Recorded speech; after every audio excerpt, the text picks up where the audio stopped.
नारियों के सम्मान में, मातृशक्ति के सम्मान में जोरदार तालियां बजा दीजिए। और मैं आग्रह करूंगा समस्त समाज के सम्मानित लोगों से कृपया अपना स्थान ग्रहण करें। आइए मैं आमंत्रित कर रहा हूं श्रीमती सरोज जी।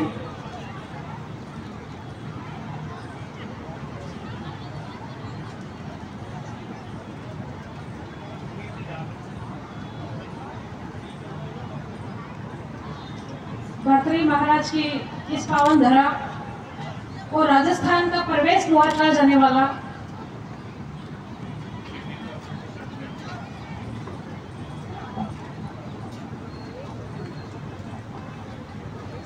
आज इस अलवर शहर में जो प्रजापति समाज, मेरे परिवार, मेरे समाज का जो ये महाकुंभ हो रहा है, इसमें सबसे पहले आयोजन समिति को बहुत बहुत धन्यवाद। और बहुत ही आश्चर्य की बात है कि पूरी आयोजन समिति यूथ है और तन मन धन से बहुत ही जोरों शोरों से लगी हुई है।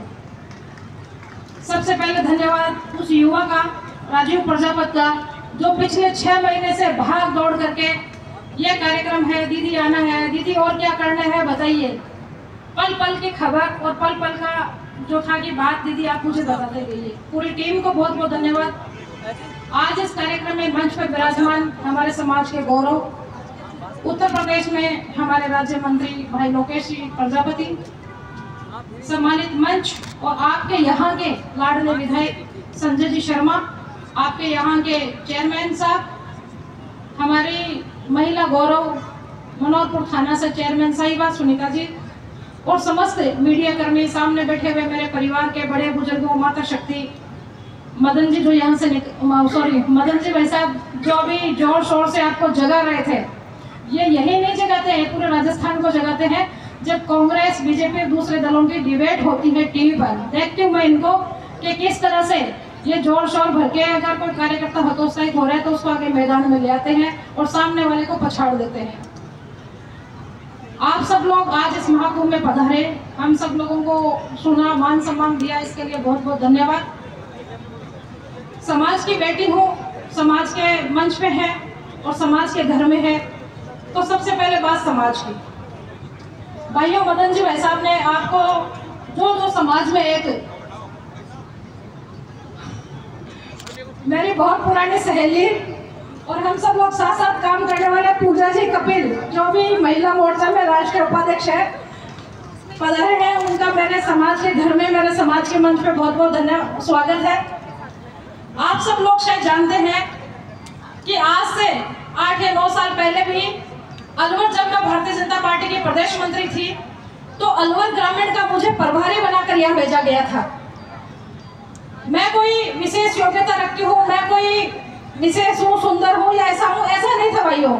वो था कि मेरे नाम के पीछे प्रजापति लगा हुआ था। क्या लगा हुआ था?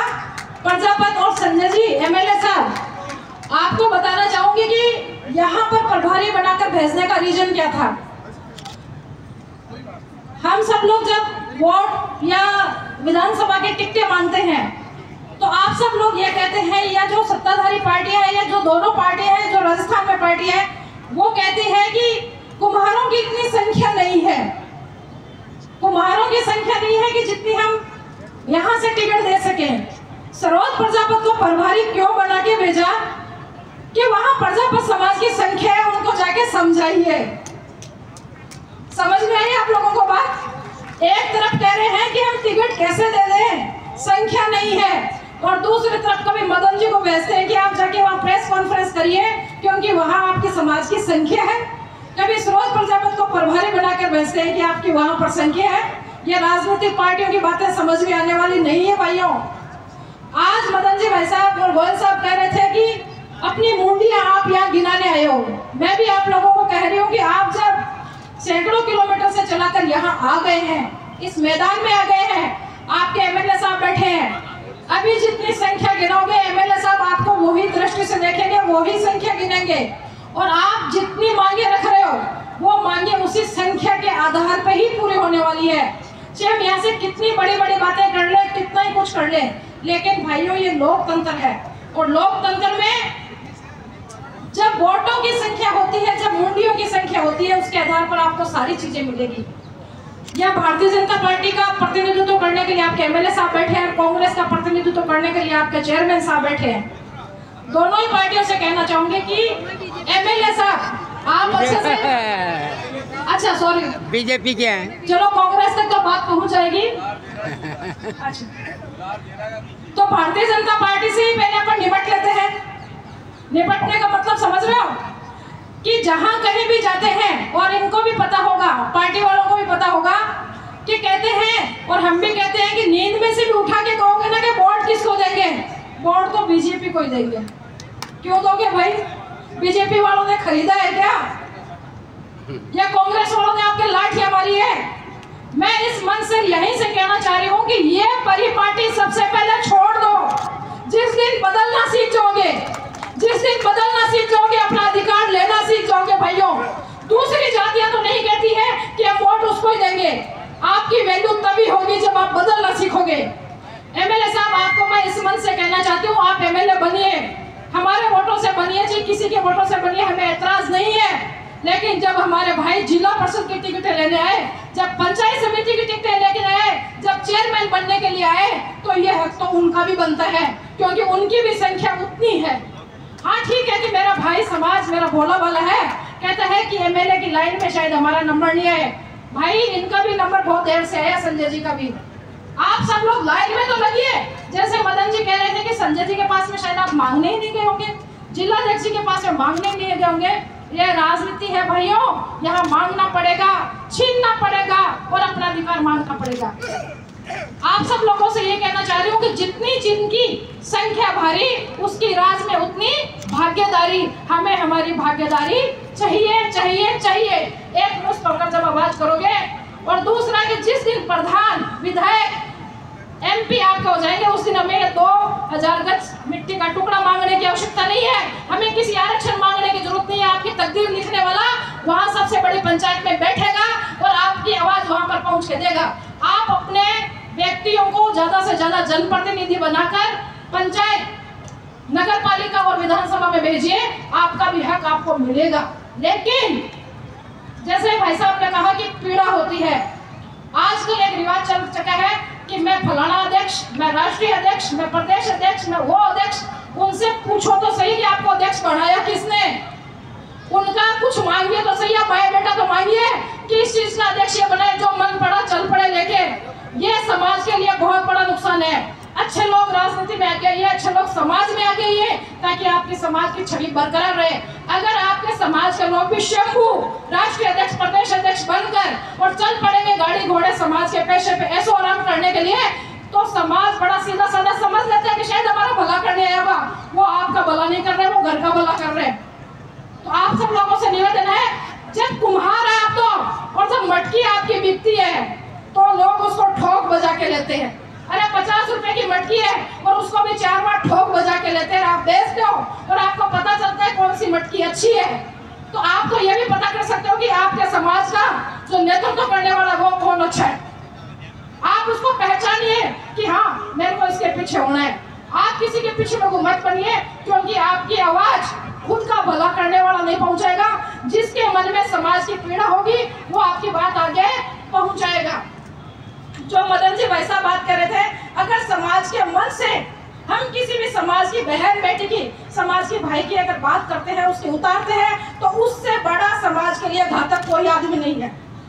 समाज के मंच में सिर्फ समाज के हितों की बात होनी चाहिए कि मैं समाज का भला कैसे कर सकता हूँ, मैं समाज की भागीदारी कैसे बढ़ा सकता हूँ। अगर कोई बात आपके मन मुटाव है तो उससे ज्यादा जो बात होगी आप उसको मंच के पीछे से कहीं भी सल्टा सकते हैं, उस बात को दबा सकते हैं। लेकिन अगर आप मंच पे आके उस बात को करते हैं तो आप सब समाज के सबसे बड़े विरोधी और खतरनाक आदमी हैं। समाज को उससे दूर रहना चाहिए। एक बहन हूँ, एक बेटी हूँ, इसलिए आप सब लोगों के बीच में आई हूँ और इन बहन बेटियों से कहना चाहती हूँ, और साथ ही आप लोगों को भी, कि इनको भी थोड़ा थोड़ा आगे लेके आइए, इनको भी थोड़ी सी राजनीति में भागीदारी बढ़ाइए।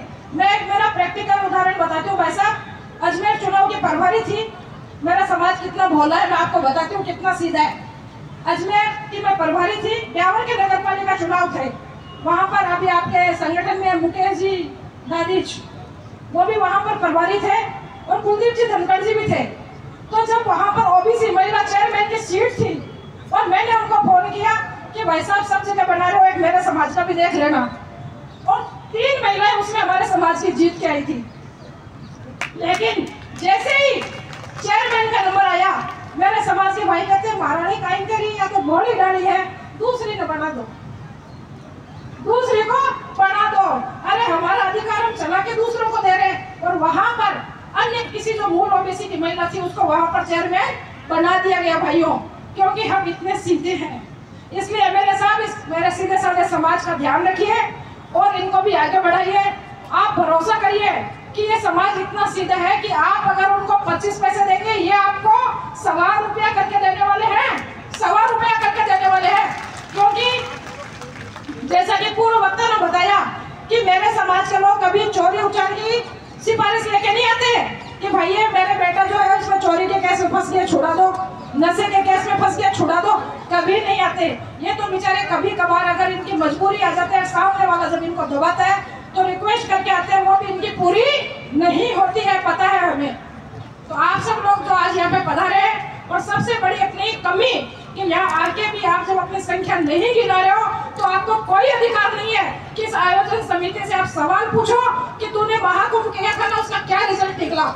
रिजल्ट हम देते हैं, रिजल्ट जनता देती है। आप सब लोग इस प्रांगण में आके बैठिए, अपनी संख्या गिनाइए, तो आपके एमएलए साहब भी देखेंगे, आपके चेयरमैन साहब भी देखेंगे कि हाँ शायद अलवर में प्रजापति समाज की संख्या बहुत बड़ी है। हमें इनके लिए सोचना पड़ेगा। हमारे आगे मैसेज देने वाले जनप्रतिनिधि है जो वहाँ पर पार्टियों को जाके कहेंगे कि हाँ आज प्रजापति समाज जाग गया है और इनको भी इनका अधिकार चाहिए। मैं आपको बदलने की बात हम हमारे खून में है कि प्रजापति समाज नहीं बदलता है, लेकिन भाइयों राजनीति में उसी की वैल्यू है जो बदलता है। आप अग्रणी जातियों को देखते हैं कि उनके अवसर पे जब पूछा जाता है तो कहते हैं बाद में निर्णय देंगे, लेकिन हम तो किसी न किसी एक पार्टी को जब पकड़ के बैठ जाते हैं, इसलिए आप लोगों की वैल्यू नहीं होगी। आप जब भी अपना आदमी जो हो, चाहे वो अपना व्यक्ति हो, आपके हित की सोचने वाला हो, जरूरी नहीं है कि सब जगह हमारे समाज को अग्रणी करने वाले, लेकिन अगर अपने समाज का हित देखने वाला व्यक्ति है, आप उसके साथ में होइए और अपने समाज को पहले आगे लेके आइए।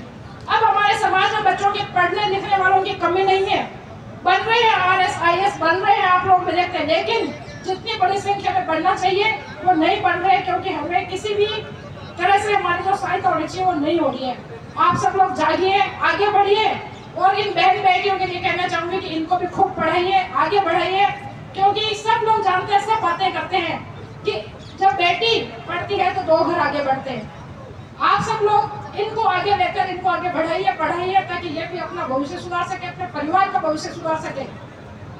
आज इस भर्तरी महाराज की जो धरती है, इससे इस जाजम पर उठ हो, जब तक एक ही निर्णय लेके जाना है कि पंचायतों में, वार्ड पार्षदों में, नगर पालिका में, जिला परिषदों में अगर मेरे भाई को टिकट दिया जाएगा, मेरा वोट वहीं पे जाएगा, मेरा वोट वहीं पे जाएगा। क्योंकि आप सब लोग जो मंच कह रहे हैं कि सरोज प्रजापति प्रदेश मंत्री, सही संजय जी भाई साहब से मेरा परिचय नहीं है, पूजा दीदी से मेरा परिचय है कि भारतीय जनता पार्टी ने मुझे 4 बार प्रदेश मंत्री बनाया।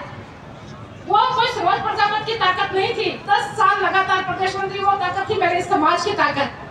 लेकिन जब हमारी नावा और हमारी जैतारण जो पारंपरिक सीट है, वो जब सीट हमसे छीन ली गई तो ये समाज में गुस्सा था, समाज का निर्णय था कि बहन जी हमें ऐसी पार्टी नहीं चाहिए। इस समाज के आदेश से मैंने उस पार्टी से इस्तीफा दिया, और इस्तीफा देने के बाद में इस समाज की जो आदेश था वो सर माथे रखकर जब नागौर से एमपी का इलेक्शन लड़ा, मैं आप लोगों को क्यों समझा रही हूँ कि अपने भाइयों के साथ में रहिए। जब नागौर से एमपी का इलेक्शन लड़ा तो एक दो जो छुट्टू भैया नेता है जो अपने आप को भी नेता मानते हैं, जब मेरे यहाँ पर आने के बाद में आप लोग नाम सुनते हैं उस बेनीवाल का, मैंने उसके सामने चुनाव लड़ा है, उसकी गोद में जाके बैठ गए सिर्फ इसलिए कि हमारा नेतृत्व सुरक्षित रही है। मैं आप लोगों को कसम दिला के जा रही है बेटी कि जो मेरे साथ में हुआ, तो आप सब लोग भाई से यहाँ से मैं कह रही हूँ वार्ड पंच का तो चुनाव लड़ो, नाली की छोटी मोटी लड़ाई भूल जाना, लेकिन सबसे बड़ी आप बात याद रखना कि मेरे भाई का वोट मेरे भाई को देना है। सारी बातें भूल के कि मैं मेरे भाई को वोट दूंगा, उसी दिन आप लोगों की जीत हो जाएगी।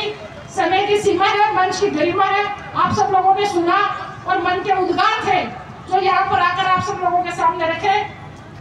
एमएलए साहब मेरे साथ आप सब लोगों से माफी भी चाहते हैं, क्योंकि भारतीय जनता पार्टी को सुनाने का कारण क्या था कि 90% जनता हमको वोट देती है, हम हमारे घर में ही बात करेंगे, हम कांग्रेस से जाके क्यों बात करें, हम आपसे ही बात करेंगे कि भी हमारा घर है, तो हमने हमारे घर में बात करी है।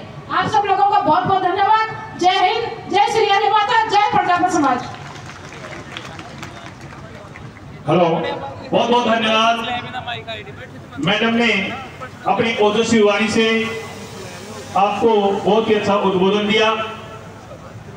इसी क्रम में मैं आज उस शख्स को आमंत्रित करने जा रहा हूं जिस शख्स ने आज से 3 महीने पहले सपना देखा था कि जब जयपुर का महाकुंभ सफल हुआ तो अलवर में भी महाकुंभ हो, और उन्होंने मुझे और बहुत लोगों को फोन करके बताया कि सर आप अलवर में भी एक महाकुंभ करना चाहते हैं, और समाज के श्री चरणों में मैं सर झुकाना चाहता हूं। तो घर घर जाकर के उस आदमी ने समाज के प्रत्येक व्यक्ति के चरणों में अपना शीश झुकाया और आग्रह करते हुए आज उन्होंने 3 महीने तक पूरी टीम के साथ इतनी मेहनत की, तो आज उसका परिणाम आपके सामने है। मैं आमंत्रित करने जा रहा हूं भाई राजीव प्रजापति जी, इस महाकुंभ के संयोजक हैं, और ये राजीव जी ने जो सपना लिया, पूरी टीम, मुख्य संरक्षक, सचिव महोदय, कोषाध्यक्ष महोदय, इतनी नीट एंड क्लीन टीम रही कि इनका वो जो मेहनत जो थी वो आज रंग लाई है। इसलिए मैं पुनः आमंत्रित कर रहा हूं श्री राजीव प्रजापति जी।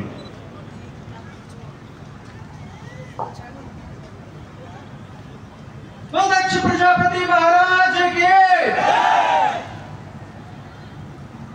मेरे को लगता नहीं कि आप पांडाल में आज महाकुंभ का संदेश देने के लिए आए हो।